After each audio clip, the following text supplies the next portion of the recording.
Chapter 6, Section 4, Adding and Subtracting Rational Expressions. Now, we already talked a little bit about multiplying and dividing rational expressions, which I always think are a little bit easier because you don't have to have a common denominator. So in the last section, we talked about how to find the least common denominator, and now we're going to apply that to adding and subtracting rational expressions, and that's our objective, to add and subtract rational expressions that either have the same denominators, which is cool, when that happens, or different denominators, which is not quite as cool because that means just a little bit more work. Now, just like with fractions, we have to add and subtract rational expressions, you got to have a common denominator. Now, you gotta, but you need one. Okay, so what we're going to do is we're going to start with fractions or rational expressions that have common denominators, and then look at the ones that do not. And then we'll add and subtract. Let's see what's going on here first. Well, remember to add or subtract rational expressions, but right now just to add rational expressions, okay, that have the same denominator. I have P over Q and I have R over Q. Q is not equal to 0. We just add the numerators and we keep the same denominator. Remember, we don't add the denominators. We keep the common denominator all the way through.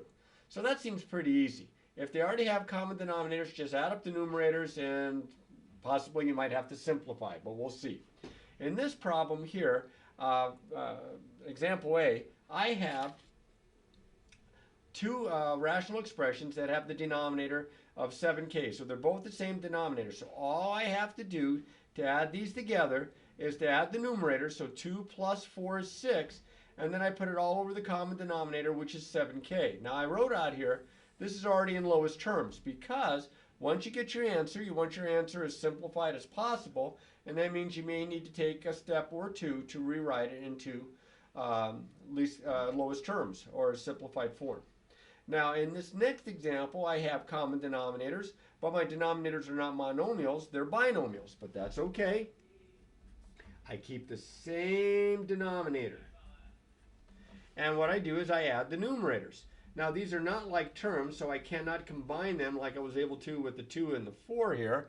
I have to write it out as 4y plus 12. Now, in this example, it is not already simplified.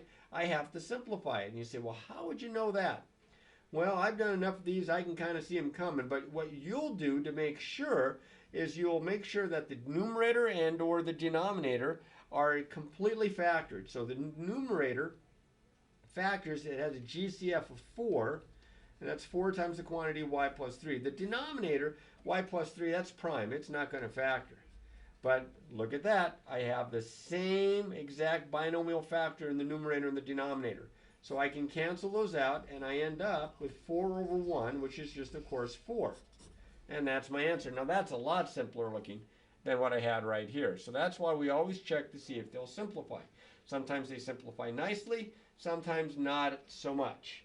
Now, once we get pretty good at this, we should be ready to learn to use what we learned in the last section and try adding rational expressions or subtracting rational expressions for that matter that have different denominators.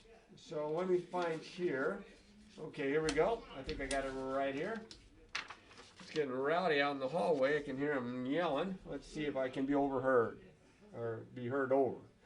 Adding rational expressions that have different denominators. So again, from what we had in the last section, in the last video, we're going to first rewrite the rational expressions that have common denominators, and then we'll add them just like we were doing. Now I'm going to start off with an easy one. We're going to start off with a couple of fractions here. This is stuff you've been doing since middle school, if not even before that. I look at the 12 and I look at the 20 and I say to myself, what is my least common denominator? Now I've done enough of these that I can just look at them and tell you it's 60. 12 goes into 60, 20 goes into 60. But if you don't see that right off, then you take the 12 and you write it as 2 times 2 times 3. And you take the 20 and you write it as 2 times 2 times 5. And then you find the LCD by taking all the different factors. I have 2's and 3's and 5's. And then I look for repetitions. 2's, I have 2 here, I have 2 here, so I have 2. 3, 1 here, none here, 1's the most, and then 5, none, and 1, 1's the most. So 2 squared is 4, times 3 is 12, times 5 is 60. So I'm telling you right now that my common denominator, my least common denominator, is going to be 60. So I say to myself, all right, if I'm going to have it, and I like to write it out with the denominators there, so I know what my next step is. My next step is to get the numerators. And just like in the last section, what did I multiply times this denominator to get this denominator? Well, I would have to multiply by 5, so 5 times the top. And it's not always the same number as the numerator. That was just a coincidence.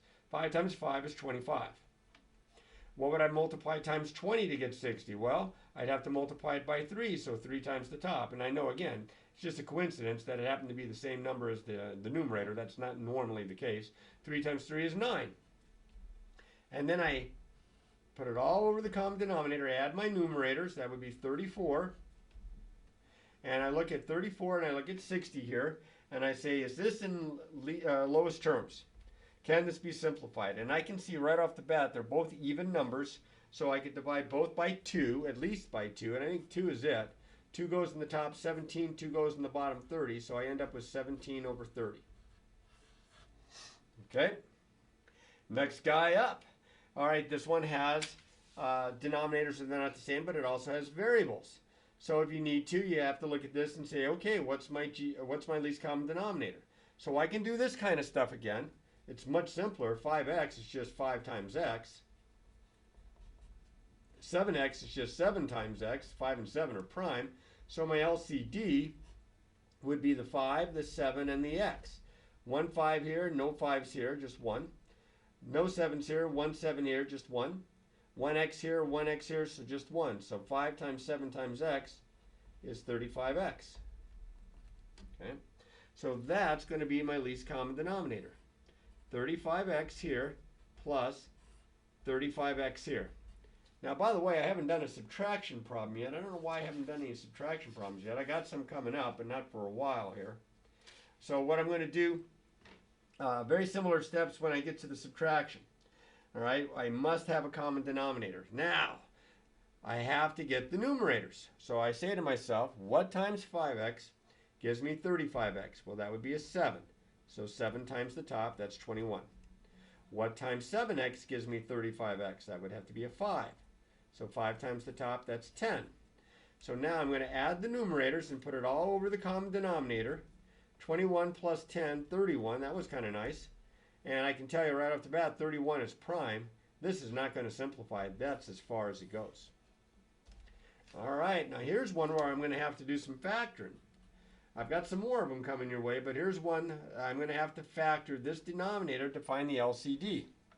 So this guy here is 6t all over. I'm going to factor t minus 3 times t plus 3. This denominator, it does not factor. This was a difference of squares. It factors. This one does not. Careful with your sign there. So now I'm going to have to get an LCD. Well, my LCD here, I take all the different factors. That's t minus 3 and t plus 3. And t minus 3 is used once here, no times here, 1. Once here, 1. That's it. That's my LCD. So I'm going to have to rewrite this with denominators of t minus 3 times t plus 3. Hopefully you can read my sloppy handwriting there. That's a minus sign.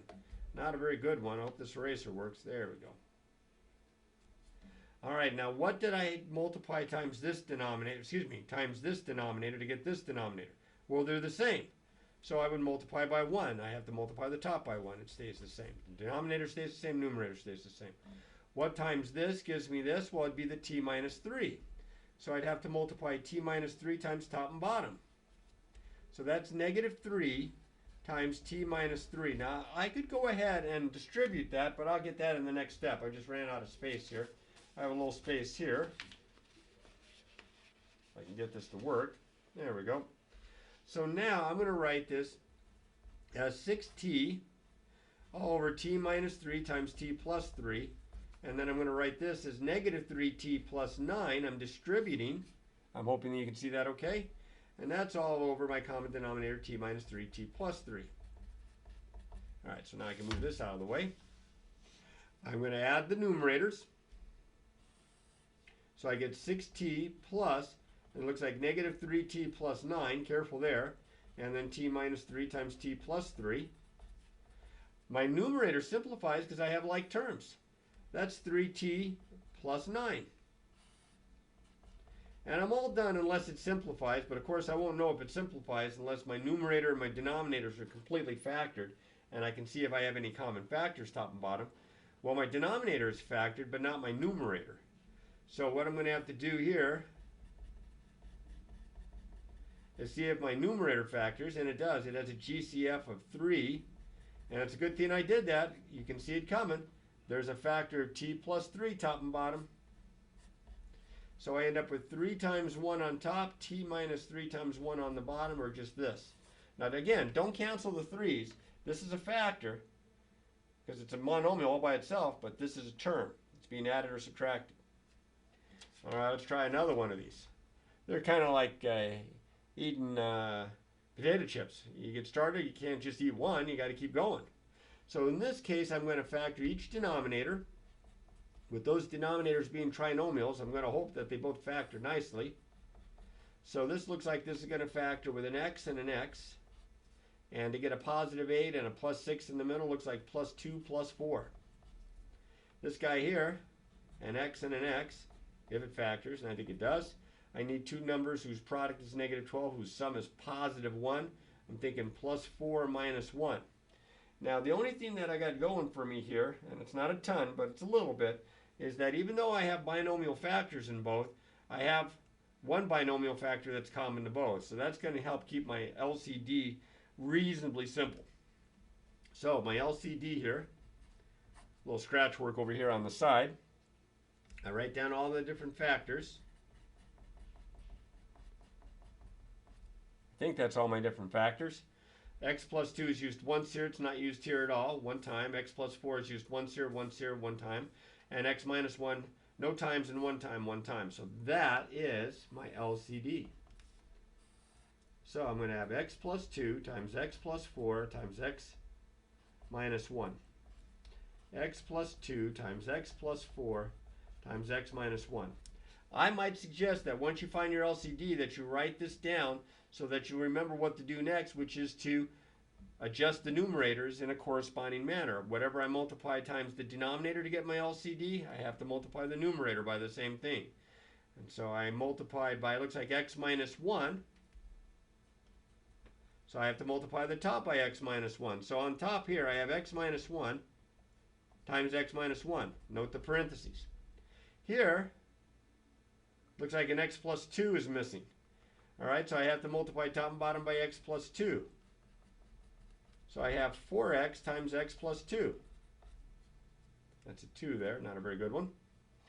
Now I'm going to go ahead and FOIL. It's kind of a pain to keep writing out all these denominators again and again. But after if you've done a few of these, you'll be able to streamline it a little bit. And here I'm going to distribute, and I get 4x squared plus 8x. So now I am going to, and I'm going to try to do this in one step here, I'm going to add my numerators. I'm going to combine like terms. So all over the common denominator, I have an x squared here, I have a plus 4x squared here is 5x squared. I have a minus 2x here, I have a plus 8x here, that's a plus 6x. And I have a plus 1. Well, let's see. Is this going to factor? Does kind of look like it's going to factor, but I don't think it's going to simplify. This would be a 5x and an x. Looks like a plus 1 and a plus 1 to get the 6x in the middle. My denominator is already factored. And I do not have any common factors, top and bottom. So I could leave my answer like this. This would be good. And if it was multiple choice, they probably would write it this way rather than factor the numerator. I don't really need that. You could leave it that way. I would understand it. All right. That one's a good one.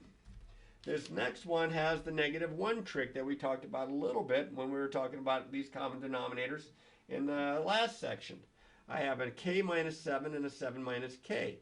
These are opposites of one another. Remember, a minus b and b minus a, they're not equal, they're opposites.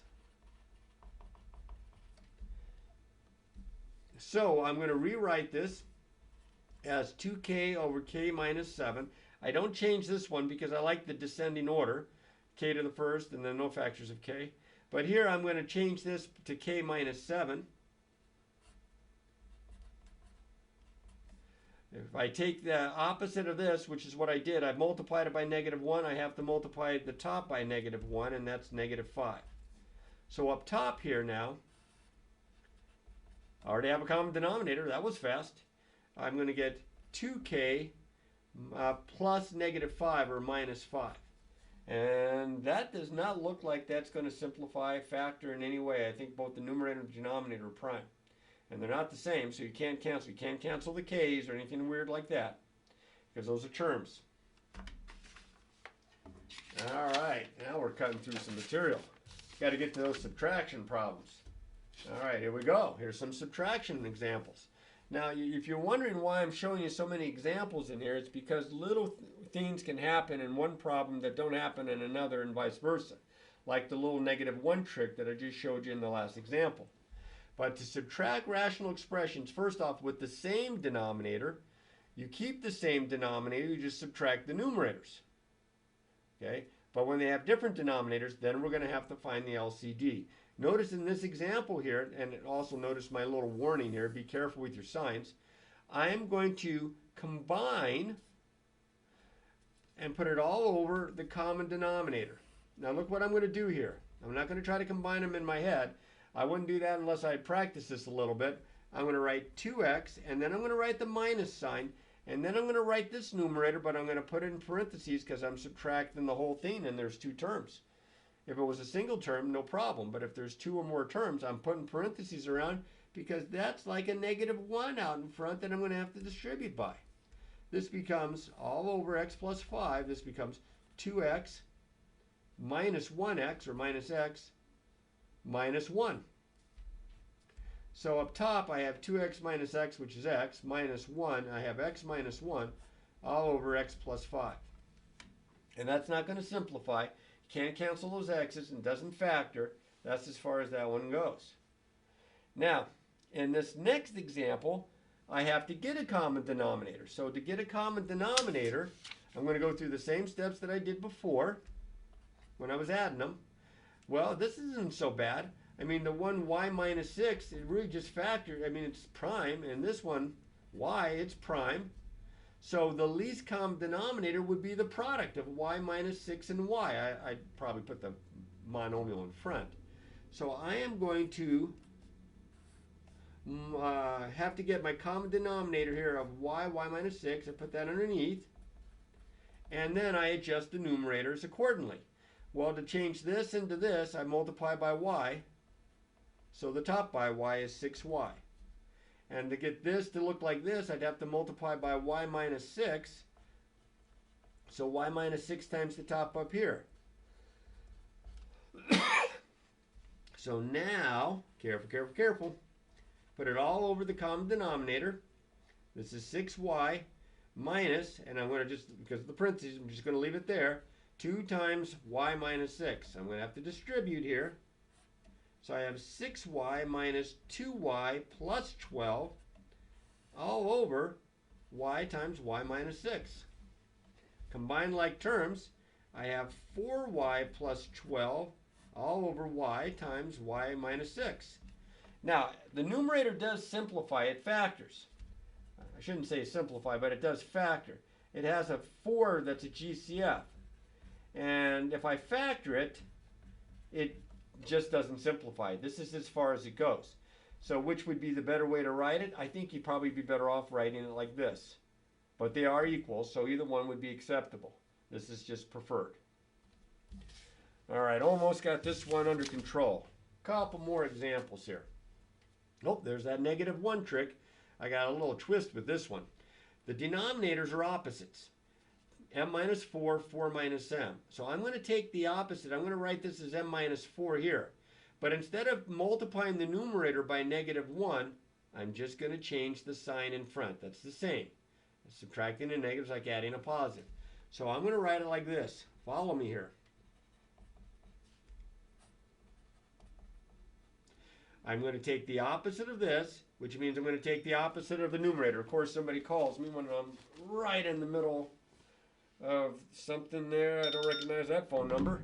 And I am going to multiply this by -1. I'm going to multiply the top by -1. But that -1, all that's going to do is change the subtraction to addition. Oh, that's nice. Because now I don't have to worry about my signs quite so badly. So what do I have up top? Well, I already have my common denominator. That was sweet. I have 2m plus m minus 12 is 3m minus 12 all over m minus 4. The numerator factors. Better factor it just in case. The last time it didn't. Simplify, but look at that. This one does. I have the same exact binomial factor. 3 over 1, which is 3. That's a slick little problem there. I could definitely see that on a semester exam. All right, next guy up. Both denominators factor.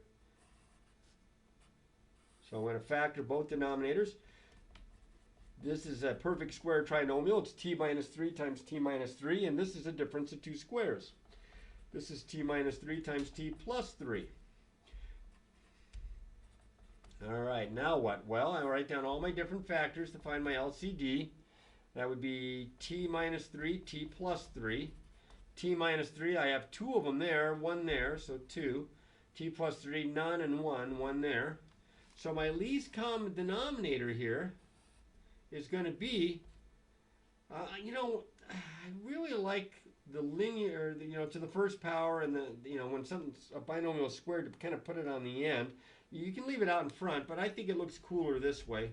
I'm going to put the t plus 3, and then I'm going to put the t minus 3 squared. T plus 3, and then the t minus 3 squared.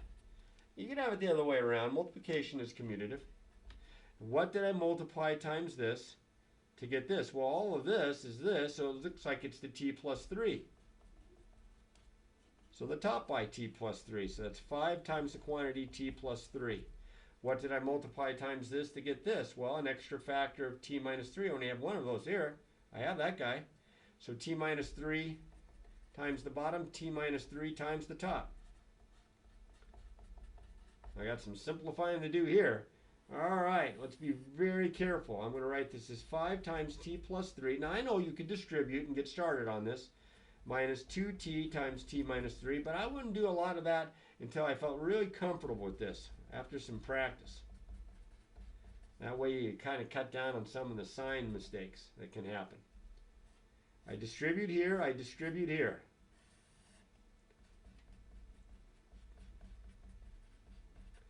Well, this would give me 5t plus 15. Now I have to be careful because the minus sign. That's going to be minus 4t squared. Looks like plus 6t. Yikes, I get a negative 4t squared. Let's see, plus 11t plus 15 when I combine my like terms. T plus 3. Let's move this out so you can see it a little bit better maybe. T minus 3 quantity squared. Now, let's see. If I factor a 5 and a 3, I don't think this numerator is going to factor.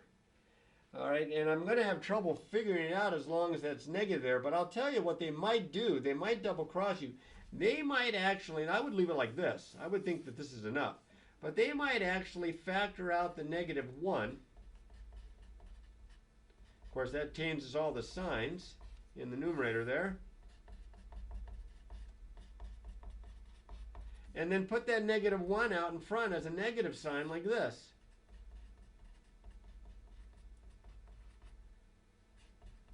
Let me just double check to see if this thing factors now that I have the -1 out. 5 and 3.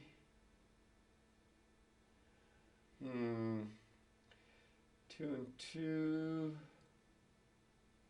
Oh, actually, I think it does factor. Son of a gun, it's a good thing I did this step.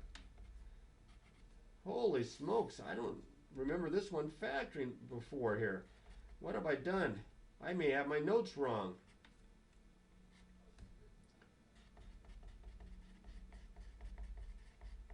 So what, 15 and 1? That would give me 4t, 15t if this is negative and this is positive. Well, it does factor. It just doesn't simplify. There are no common factors top and bottom. That one's a peach. I would have probably still left my answer that way, and I might have messed up on there and missed something that might have canceled with a factor in the denominator. But by factoring out the negative 1 and then looking at it with a positive lead coefficient, see the negative 1 out in front here, I could kind of play around with it in my head and determine that it did factor. It's just that nothing simplifies. So this is probably preferred, or even this one. They might have it written this way if it's a multiple choice problem. So be on the lookout for that. Okay, if you have a negative lead coefficient like that in the numerator. All it's going to take is some practice, practice, practice.